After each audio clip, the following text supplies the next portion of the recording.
el Centro Apostólico Altar de Jehová de Eclesía presenta lo mejor del trigo. Conduce Lourdes Bravo de Villar.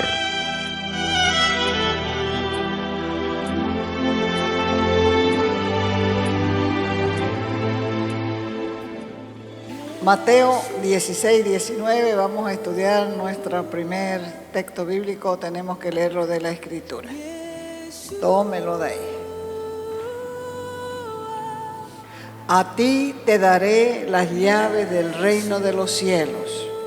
Todo lo que ates en la tierra será atado en los cielos, y todo lo que desates en la tierra será desatado en los cielos. Mateo 16, 19. Ya saben que estamos en una serie apostólica profética. Doctrina apostólica y profética. Hoy nos toca la autoridad apostólica.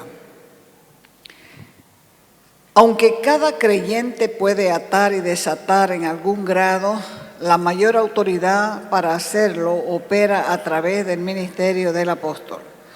Todos los creyentes tienen autoridad para usar el nombre de Jesús, pero también la autoridad está relacionada a la unción.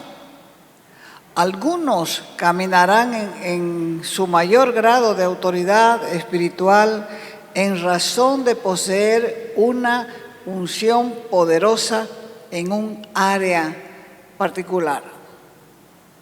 La unción apostólica desarrolla una mayor autoridad para atar y desatar. La Iglesia ha escuchado enseñanzas sobre la autoridad apostólica. La predicación y la enseñanza apostólica ata los poderes de las tinieblas y desata al pueblo ¿de qué? De sus ataduras, al pueblo, a las ciudades también, a las naciones enteras. Pueden ser abiertas si la unción apostólica desata, porque cuando el hombre fuerte es atado y las multitudes son liberadas de su dominio, resulta entonces la salvación, la sanidad y la liberación de las multitudes.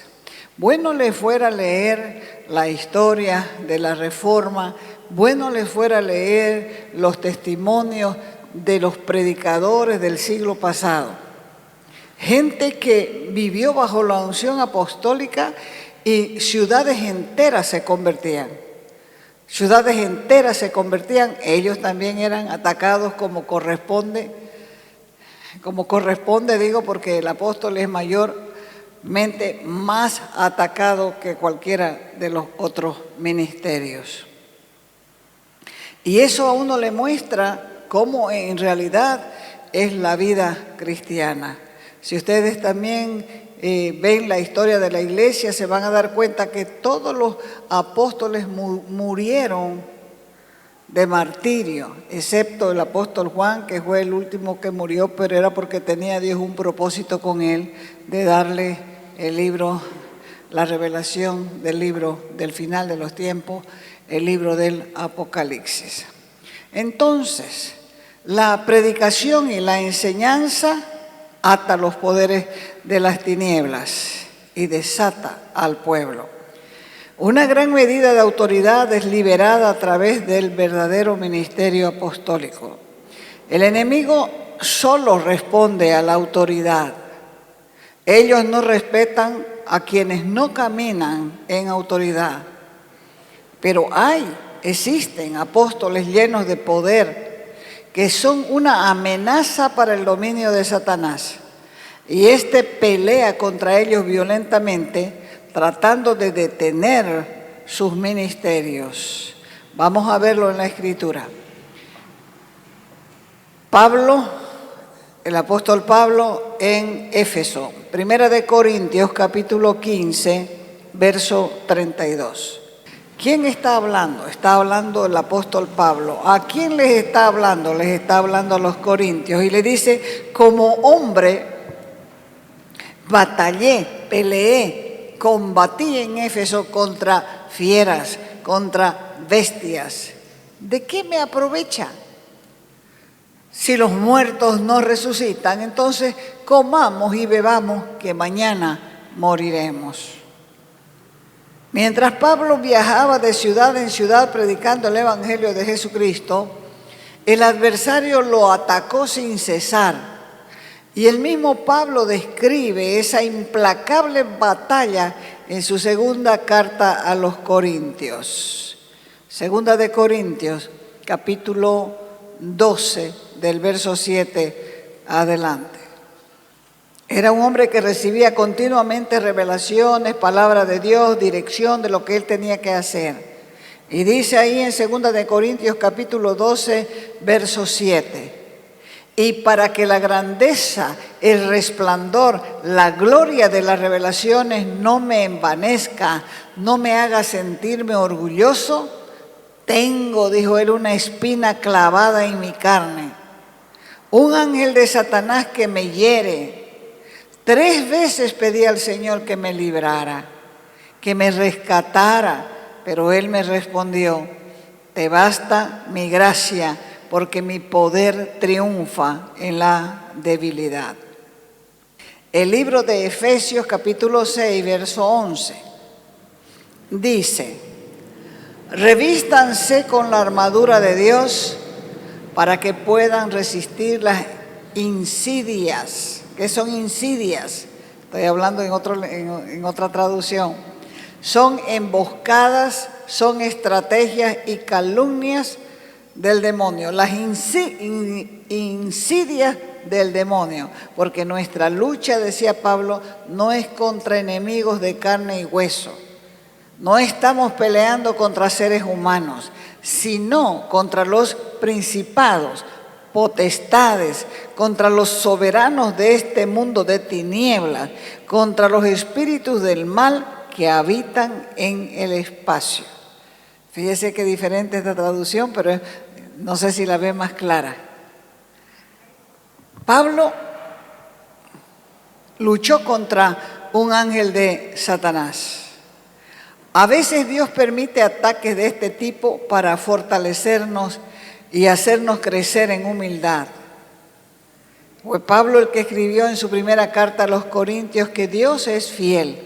Y nosotros lo hemos comprobado, cada uno en nuestras vidas, hemos comprobado la fidelidad de Dios.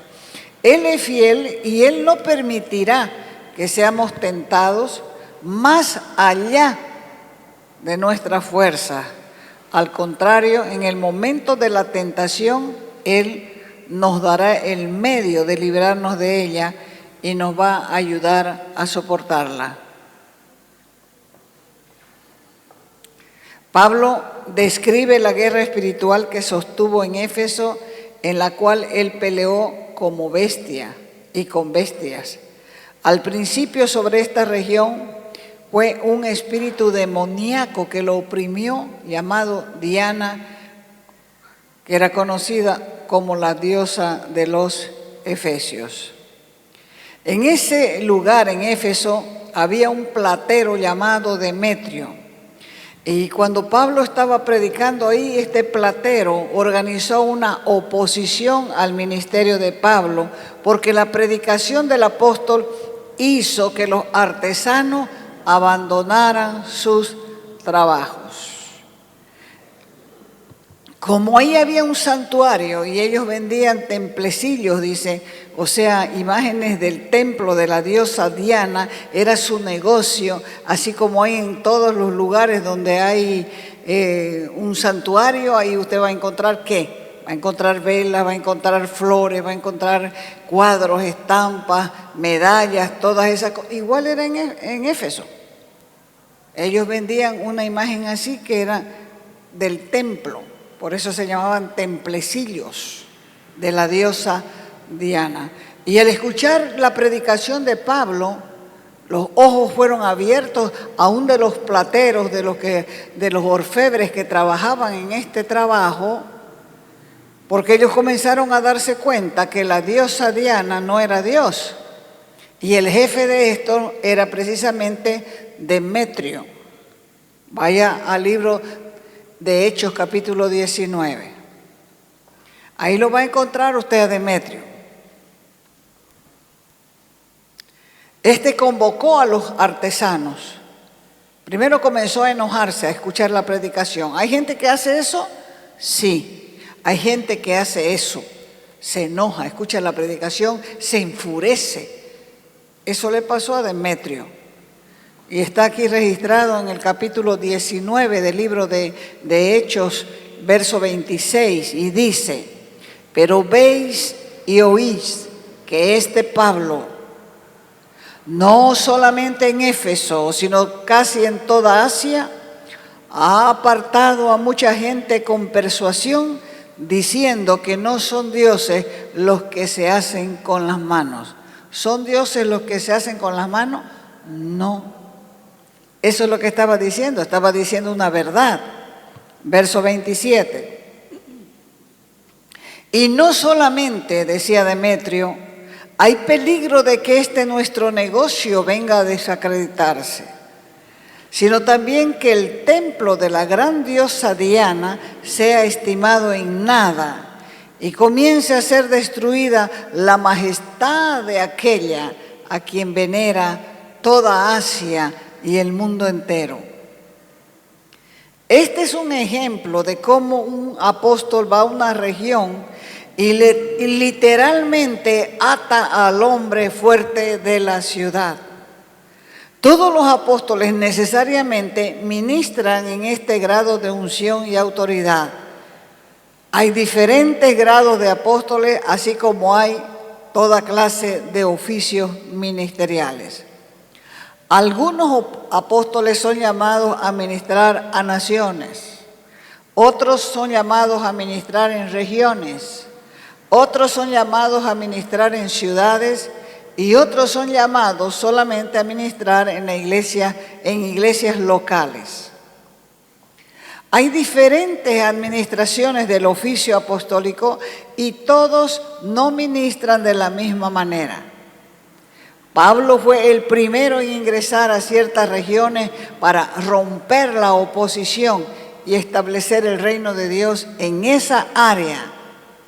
La enseñanza profética ministra para confirmar e instruir en la fe. Y como resultado, nacen y se organizan fuertes iglesias en nuevas regiones después de que el hombre fuerte ha sido atado. Y este es un ejemplo de la autoridad apostólica para atar y desatar. Vamos a Mateo, capítulo 12, verso 29. En Mateo 12, 29 dice: ¿cómo pues o cómo puede alguno entrar en la casa del hombre fuerte y saquear sus bienes si primero no lo ata? Entonces podrá saquear su casa. Somos llamados a resistir, a estar preparados para el ataque, a estar firmes en la fe, porque esta es una lucha intensa, pero Dios no nos deja indefensos. Él proveerá la armadura que necesitamos para vencer, solo que tenemos que ponérnosla y usarla. Debemos tener en cuenta qué es una armadura. Y debemos llevarla en su totalidad. Si nosotros vemos cómo se usa la armadura, entonces vamos a entender por qué tenemos que usarla. ¿Dónde ataca primero el enemigo? En la cabeza. En la cabeza. ¿Ya? Ahí te dice que Dios no te ama, ahí te dice que no te quieren, ahí te dicen que no hay amor en la iglesia, ahí te dicen que la predicadora te está acusando, que preparó el mensaje porque sabía que vos ibas a venir. Puro mentira en la cabeza. Por eso la cabeza tiene que tener bien puesto el yelmo de la salvación. Nosotros somos salvos, ¿por qué? Por fe. ¿En quién? En Jesucristo. ¿Por qué hizo Jesucristo? Que Jesucristo murió en la cruz por nuestros pecados. Eso no nos lo puede quitar nadie. Y entonces nuestra cabeza va a estar en paz, bien protegida con el yelmo. ¿Qué más tenemos que ponernos? La coraza de justicia. Esta parte de los sentimientos se hiere de nada. Me habló fuerte, me dijo esto, me dijo esto otro, me dijo esto otro. Y aquí los sentimientos comienzan en un vaivén. Nosotros tenemos que tener cubiertos los sentimientos, las áreas del corazón. Y si esto está cubierto, entonces puede venir a decirnos cualquier cosa que nosotros ni siquiera lo vamos a sentir. ¿Por qué? Porque el yelmo está cubriendo nuestros sentimientos. Viene, golpea, pero no hace herida. ¿Entiende? Y la verdad, el cinturón de la verdad, sí, Cristo es la verdad. Él mismo fue el que dijo: yo soy el camino, la verdad y la vida. Nadie viene al Padre si no es por mí. Y es lo que ajusta todo. La verdad de que Jesús es nuestro Salvador. La verdad que la coraza está protegiendo nuestros sentimientos. Y la verdad es lo que asegura el saldo de la armadura. Si nosotros andamos mintiendo por ahí, se nos va a caer la falda y se nos van a ver las nalgas. Porque se va a aflojar el cinturón. Si eres de verdad cristiano, tienes que aprender a decir la verdad. Porque la verdad es una persona, se llama Jesucristo. Y los que paran mintiendo son hijos del diablo, dice la Escritura. Porque el diablo miente y es asesino desde el principio. Entonces tienes que cuidar tu boca de hablar siempre la verdad, de decir siempre la verdad. Se enoje el que se enoje, diga la verdad. Los zapatos del Evangelio, ¿querés predicar? No puedo, no tengo tiempo. Qué privilegio más grande es poder decir gracias Dios por llamarme a que yo lleve adelante el mensaje. Ni siquiera sé lo que voy a decir, pero sé que si vos me llamaste, yo puedo preparar varios puntos y llevarlo adelante. Los zapatos del Evangelio de la paz tienen que estar bien puestos en nuestros pies. No podemos tener las sandalias todas soltadas, todas rotas, todas embarradas.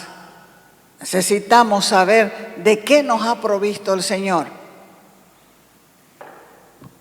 El escudo de la fe sin fe es imposible agradar a Dios. Con la fe nosotros nos protegemos. Cuando el diablo te dice, Dios no te ama, fuera en el nombre de Jesús.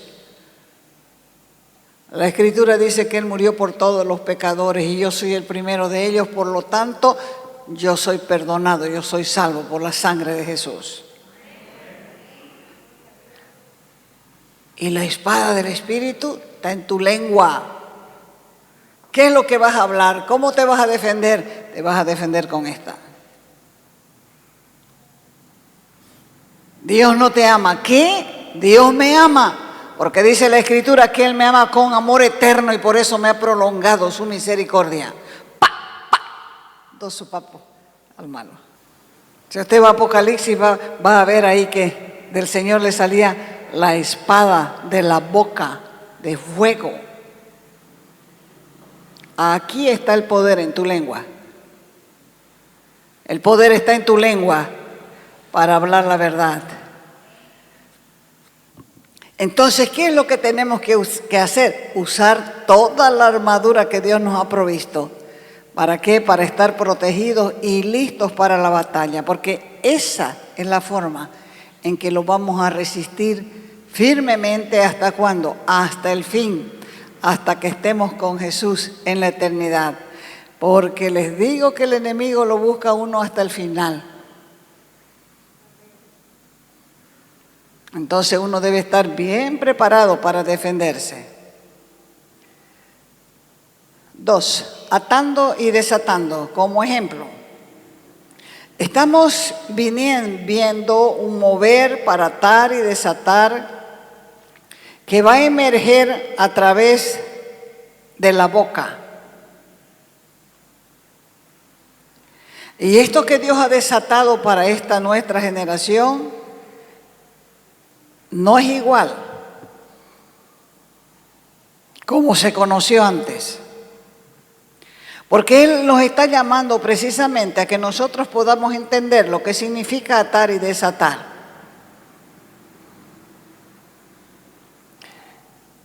Cuando nosotros atemos, ¿dónde va a ser atado? Arriba. ¿Dónde se desata entonces? ¿O dónde se ata? Abajo. Nosotros atamos y se ata arriba. Nosotros desatamos y se desata arriba. O sea que cuando uno hable será hecho. Cuando uno hable los cielos van a ser abiertos. Cuando uno hable los cielos van a ser cerrados. ¿Cuántos recuerdan al profeta Elías? El profeta Elías dijo, por mi boca no lloverá. Podían decirle, ¿y quién se cree este dueño de la lluvia? La comunión con Dios le daba el derecho de hacer eso. La relación que él tenía con el Espíritu Santo le daba el derecho de hacer eso. Por eso es tan importante leer y orar. Dos cosas sumamente importantes. Porque en la oración ejercemos la autoridad que el Señor nos dio para restringir el paso del enemigo, para cerrarle el paso, para prohibirle que destruya a la gente, que destruya la naturaleza. Podemos declarar ilegal ciertas cosas que nosotros estamos mirando, porque el enemigo se deleita en matar a la gente antes de tiempo. Pero con la oración nosotros podemos atar al enemigo para que la persona no muera antes de tiempo. Entonces, la palabra desatar significa permitido, lícito. ¿Desatar qué? El poder de desatar significa invalidar el poder de Satanás, disolver, quebrar, destrozar, derretir, apagar, liberar del cautiverio, soltar de la prisión, restaurar la salud de una persona, soltar las cadenas para dar libertad. Es por medio de la oración que el Señor nos da la autoridad para declarar que algo es legítimo y no permitir que por medio de la oración, no permitir lo que el diablo ha preparado para cierta persona. Entonces, por medio de la oración nosotros desatamos, hacemos libres a los oprimidos, soltamos las cargas de opresión de la gente, soltamos las cadenas de los afligidos, derribamos murallas de odio, murallas de falta de perdón y al final estamos quitando a esa persona de lo que el enemigo ha preparado para destrucción de su vida. Lucas capítulo 10, verso 19. El Señor le dijo a sus discípulos, les he dado autoridad para que puedan hollar serpientes y escorpiones. En realidad, sobre todas las fuerzas del enemigo y permanezcan completamente sin que los dañe. Esa es la porción hecha en un lenguaje popular. La palabra autoridad fue traducido del griego exousia, que significa que tenemos el derecho de actuar sin restricción. Debemos actuar así para que se haga la voluntad del Padre. La palabra fuerza se tradujo también del griego dunamis, que significa toda la capacidad para obrar algo, para llevar algo a cabo. Es una fuerza que tiene poder de acción. Es una fuerza que lo dirige uno a decir, como decía el apóstol Pablo, todo lo puedo en Cristo que me fortalece. No era una palabra hueca, era una palabra que él sabía lo efectivo de sus palabras, lo efectivo de su ministerio, lo efectivo lo que es atar y desatar. 3. Los apóstoles ponen orden. Vimos algo esta mañana acerca del orden. Vamos a ver otro poquito aquí. Primera de Corintios, capítulo 11, verso 34. Si alguno tiene hambre, está poniendo orden el apóstol Pablo, está hablando de la Santa Cena. Si alguno tiene hambre, pues que coma en su casa, para que no se reúnan para condenación. Y las demás cosas las voy a poner en orden cuando vaya, cuando esté con ustedes. Pero mientras, llévense este poquito. No estén ahí abusando en la Santa Cena. Ahí Primera de Corintios capítulo 14. Más allácito, verso 39. Dice, así que hermanos, procuren profetizar y no impidan el hablar en lengua, pero hágase todo decentemente y con orden. Está poniendo orden. No impidan el hablar en lengua, que hablen en lengua, pero en orden.